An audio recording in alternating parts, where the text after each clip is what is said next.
With terror acts like 9/11 and recent attacks in Brussels, Boston, France, and more, the word Islam has become almost synonymous with violence and hatred.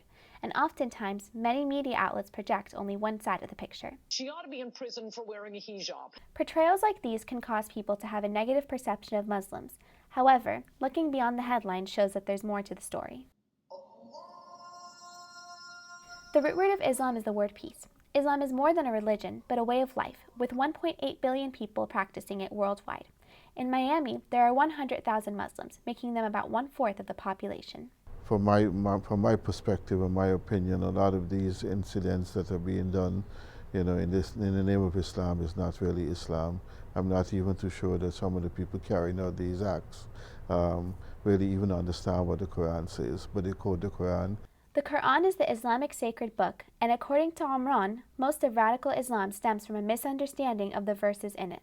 To him, the Quran promotes the opposite of what Muslim terrorists are doing.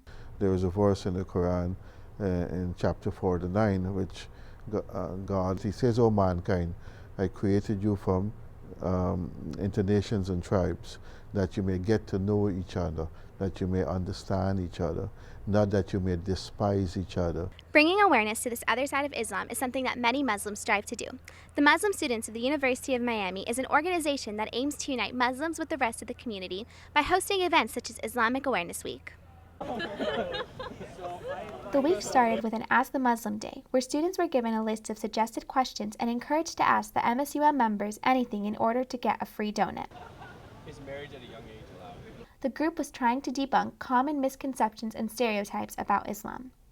The week included other efforts to raise awareness about Islam, such as Hijabathon Day, where girls were invited to try on turbans. With the rhetoric just that's going on right now about Muslim peoples in politics, in the news, it's really important to show people that all of that is incorrect or misconstrued, that there is another side to Muslim people. It's giving us an opportunity, it's giving us a voice to tell everyone that Muslims are normal people just like others.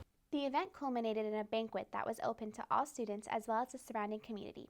It featured food and performances and highlighted the importance of spreading knowledge about Islam.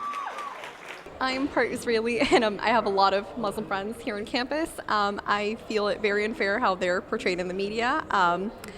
Again, I've had no clashes with any of them at all, and in fact, we're very ideologically similar. Still, despite efforts like these, intolerance is still prevalent in both society and in politics.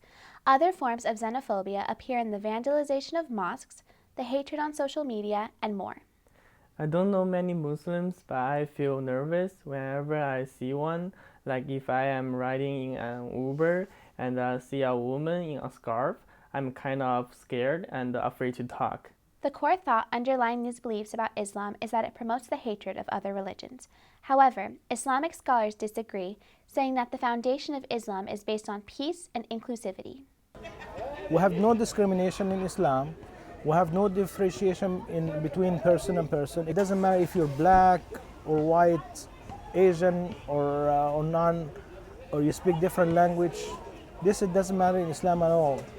According to the Pew Research Center, Islam is the fastest growing world religion.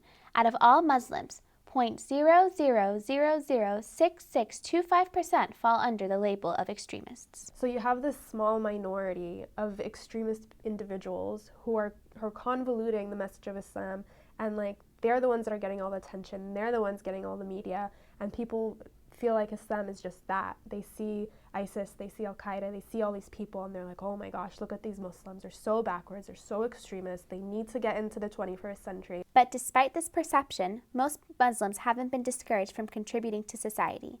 Yet according to Rashwan, they feel like that side of them is not being recognized.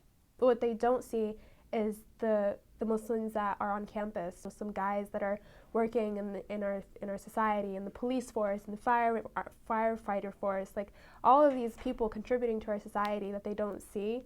And I think that's really the other side of Islam. And you have to see the person, the individual of Islam, not don't conflate the small minority with the peaceful majority.